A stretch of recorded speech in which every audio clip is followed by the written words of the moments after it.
WCBI News at 10 starts now.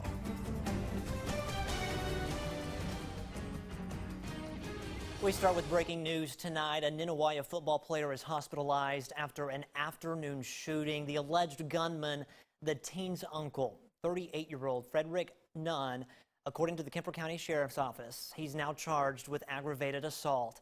Kemper County Sheriff James Moore says the teen was shot 4 or 5 times and flown to UMMC in Jackson. This shooting happened at Highway 397 around 4 this afternoon. Both the Kemper and Winston County Sheriff's Office, they responded to this call, but the shooting happened on the Kemper County side. Sheriff Moore says that the teen was in critical condition at last check. Stay with WCBI and WCBI.com for any updates. 2 people are dead after a wreck on the Natchez Trace Parkway this morning. The single car accident happened around 7:30 near mile marker 256 in Lee County.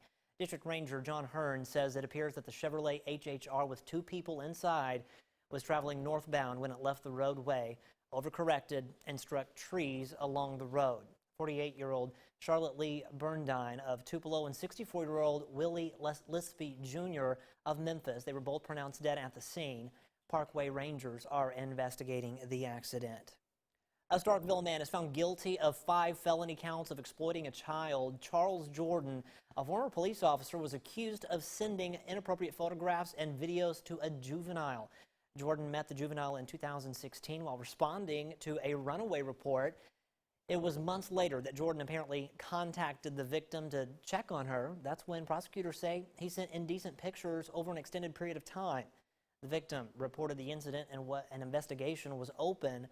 Jordan resigned as an officer. A sentencing hearing is scheduled for August 18th.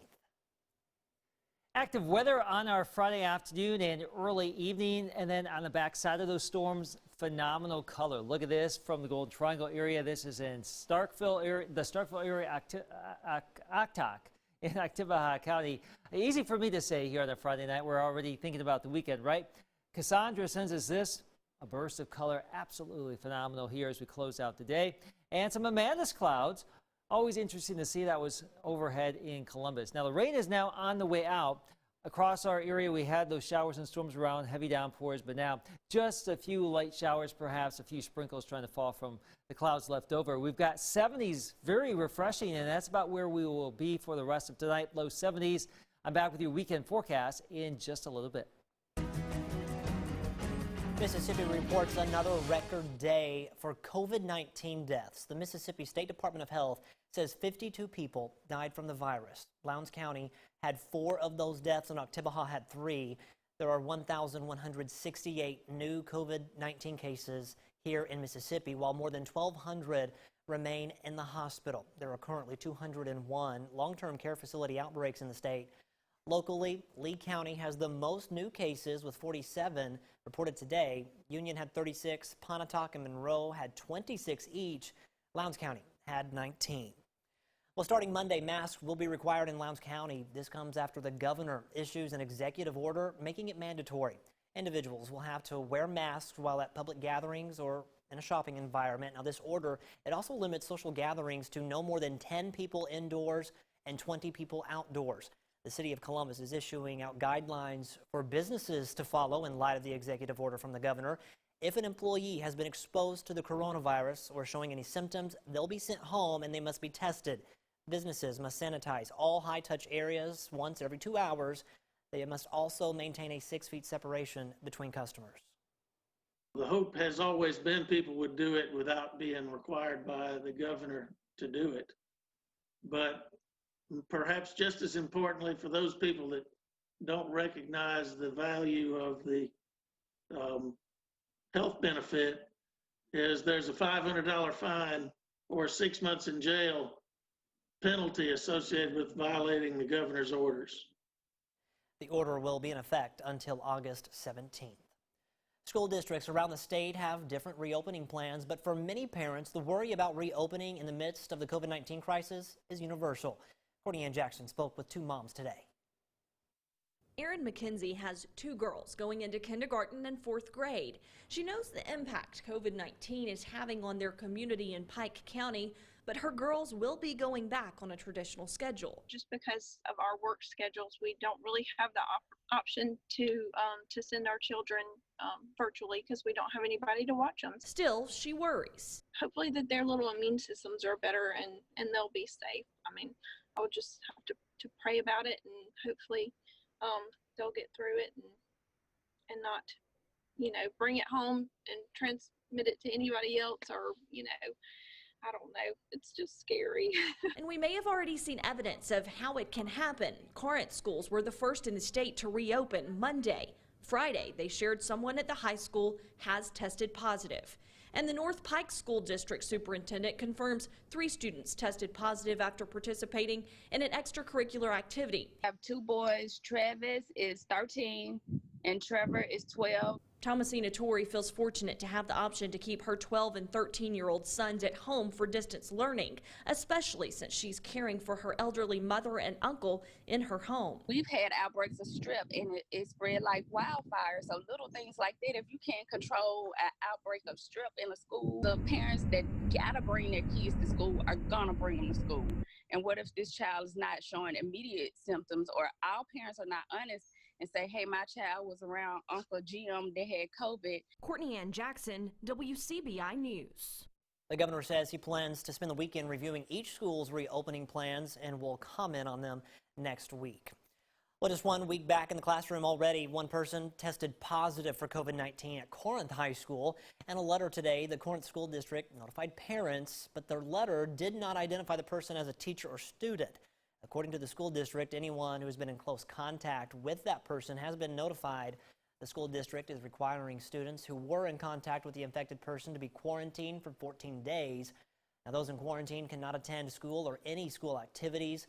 Students who are in quarantine are required to complete their work virtually to be counted as present. The Starkville Octavia Consolidated School District delays the start of the new school year. This decision coming after dozens of parents request to switch to virtual learning. The new start date is now August 24th. Superintendent Dr. Eddie Passant says the district has gotten more than 1,000 requests from parents since July 21st. That's 20% of the student population that's now wanting to move to virtual learning due to COVID-19. The district, it was prepared for virtual learning for 25% of students, but nothing more. To prepare, teachers will start training over the next couple of weeks.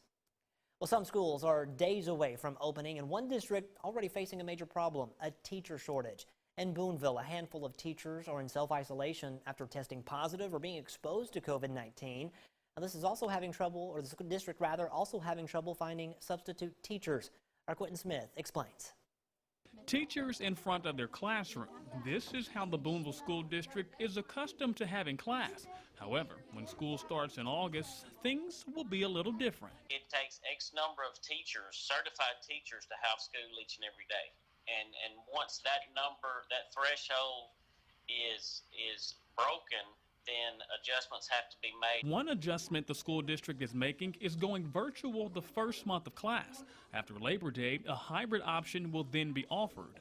Superintendent Dr. Todd English says that's because roughly 10% of the district's teachers are out due to the coronavirus. It became problematic last week when we decided that around 10% of our teachers were in the quarantine or isolation protocol, and then we decided to make the decision last week so we can give parents enough time to make child care arrangements. English says they initially tried to find substitute teachers to solve the issue, but then they ran into another problem. We, just like most any other school districts, having a difficult time finding substitute teachers because of the coronavirus, and it's not really a financial thing with districts on substitute teachers as much as it is health-related concerns from the substitute teachers. The superintendent believes the lack of subs will be a problem that remains during this pandemic. He admits it'll put a strain on the school district, but he's committed to keeping everyone safe, even if it means reverting back to the virtual route. We're not going to have a teacher in the classroom at all costs. We're not going to have a teacher in the classroom. We're not going to have an assistant in the classroom if it puts others at risk. We don't want to do that to the teachers or the assistants, nor the students or the parents. So we will make adjustments. The Boonville School District will provide lunch to students, and administrators are also allowing them to come on campus to use the Wi-Fi if needed. All right, we're going to send things back over to Chief Meteorologist Keith Gibson. Keith, I've got a few pretty rainbow pictures today. Some rainbows spotted. Before the rainbow, we need the rain, right? That's true. Okay, and we had some of those storms. Look at this. Aggressive storms, a wall of rain and wind here. That was near Brooksville earlier this evening. And after the storm, yeah, you got the rain, you got a little of the sun, you got a little bit of a rainbow. I was in Southern Lowndes County. We'd love to see the pictures. I'm back with you. Weekend forecast up next. Stay with us. Your WCBI First Alert Accuweather forecast with Chief Meteorologist Keith Gibson. All right, we have made it to the weekend. Friday evening is here, and just a few more hours until Saturday. Overall, looking ahead, not as active. Some storms still possible over the next 7 days. The days will be warm, yes. We will actually get some cooler nights here. Not so much tonight, but we're thinking 60s in here, maybe tomorrow night, and then for a good chunk of next week. All right, our time lapse is from this evening. Wow, look at all this color in the wake of the storms moving on through from Columbus, Tupelo, Vernon, at Durham's and Louisville, Mississippi. Absolutely amazing out there. Very nice to see the color. We love the pictures. We were flooded with pictures. We can't show them all. Go to our Facebook page or the Twitter account, the WCBI Weather Twitter. You'll see more of these that we have retweeted. I'm going to retreat off the camera right now and just show you some pictures. Is it Saturday yet? I hope so. No, it's still Friday night. But anyway, we had some great pictures here. We certainly do appreciate it. Some rainbows, some storms. Always great to see in the wake of the activity. So go to our social media, check out the pictures, go to our website, email us at weatherwcbi.com. Oh boy. And have that app on your phone tonight. This is just a rough one. All right, let's get into the meat of the forecast here. Come on, clicker. All right, WCBI First Alert forecast. We've got Bella, and it is near the dog days of summer as we get into early August, and Bella is doing it upright, laying down, chilling out on that couch. A shower storm possible tomorrow, 87. Some of you will be a little bit cooler than that. Pretty nice Sunday, 89, and another chance for some storms Monday. But overall, no big system coming our way after this front right here. Oddly enough, summer cold front's actually going to move on through here this weekend. Very rare to actually have a front move on through. Sometimes they get close, but usually they don't make it down here. We actually had some aggressive storms in the region today. Those have since died down. But Saturday morning, 10 o'clock, a slight chance for a shower, 79 degrees. By the early to mid-afternoon hours, there may be a few showers or storms around. We're going to cap that rain chance at about 30% here. Highs will be in the 80s. Low to mid-80s, Iuka, Tupelo. Farther south, Columbus, Louisville, Eupora, Starkville, Macon. A shot at some mid to upper 80s. And again, there will be a chance for a shower or storm. Futurecast tomorrow morning, 7 o'clock, some cloud cover around. Southwesterly breezes here. We will have a breeze tomorrow, so that would be a nice thing to have to help eliminate some heating effects to cool you down just a little bit, along with some cloud cover. Probably better storm chances to our southeast, or at least the southeastern counties here. Perhaps more showery, cloudy, or farther north, but overall variably cloudy here on our Saturday. We'll have a pretty quiet Sunday here as we start out, and during the course of the day, a mix of sunny clouds with temperatures somewhere in the upper 80s, just like summer. So 87 tomorrow, we've got 89 Sunday, a chance for a few storms again Monday, 90. Next week, Tuesday and beyond, rain chance is not zero, but things will be pretty spotty. Upper 80s, low 90s for highs, but look at those lows, mid to upper 60s. All right, Katie, thanks so much. Well, a tale right out of the movies. We look at how 2 inmates escaped an Oklahoma jail from 12 stories. A wild story later on WCBI News at 10. It's hard to stay motivated during this coronavirus pandemic when you're spending so much time at home. Why not use tech to your advantage and make the most of your time in quarantine? Let's look at some smartphone apps that can help you stay productive and even get healthier. I'm Emily Casulo, and this is Tech Bite.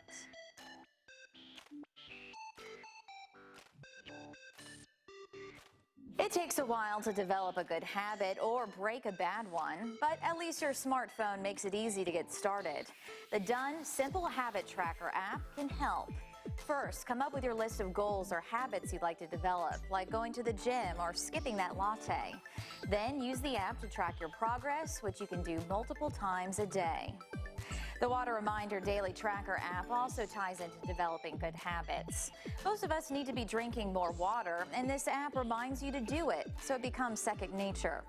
It calculates how much water you need, schedules notifications on when to drink based on your sleep schedule, and even tracks how many other drinks you're taking in. Drinking water is not only good for your overall health, but it can also help you feel full and even lose weight. And the best app for doing that is the My Diet Coach weight loss app. When you're stuck at home, it's easy to snack when you're bored and not even hungry. This app gives you daily challenges, tracks your water intake, and reminds you to exercise. You even use it to keep a food diary, where you can track what you're eating every day and how many calories are in those foods. As you can see, it's all about taking baby steps. As long as you take advantage of this extra time during quarantine, you'll have an even healthier lifestyle when things get back to normal. I'm Emily Gasulo, and that's this week's Tech Bite. Your WCBI Sports with Courtney Robb. Academy Week continues on the high school football tour with Columbus Christian. Head coach Jason Williams and the Rams look to continue the positive momentum from last season into 2020. The Rams are stop number 40 on the high school football tour. WCBI Sports 2020 High School Football Tour is brought to you by Itawamba Community College, Cannon Ford of Starkville, Monroe County Farm Bureau, Max South Broadband, and the Bank of Vernon.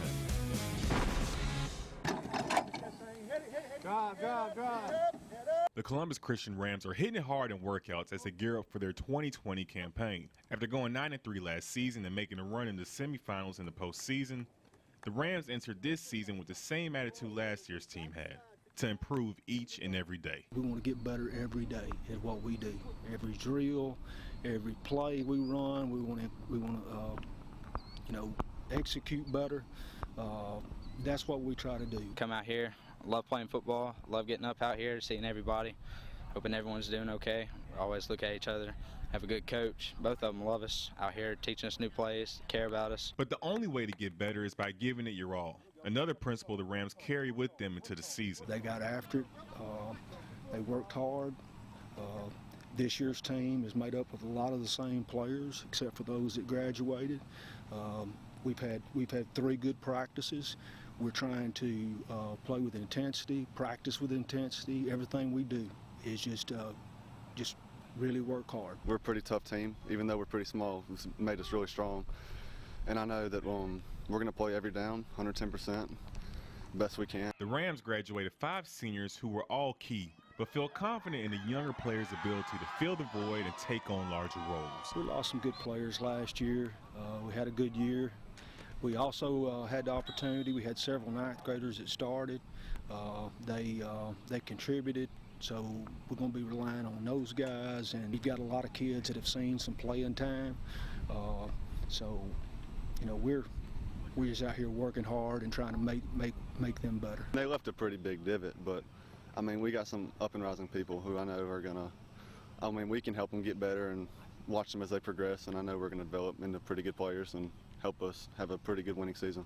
It's going to take more than just the seniors or freshmen playing well for this team to be successful. We got 14, and I'm expecting all 14 to contribute. 8-man football. It's a fast-paced game. We're going to prepare 1 through 14 to help us. That's what we're looking at. We're brothers. We love each other. I believe we're going to make it to the playoffs no matter what. With the Rams and the high school football tour, Chris Bolton, WCBI Sports. WCBI Sports 2020 High School Football Tour with Columbus Christian High School is brought to you by East End Baptist Church and H&R Agri-Power in Columbus.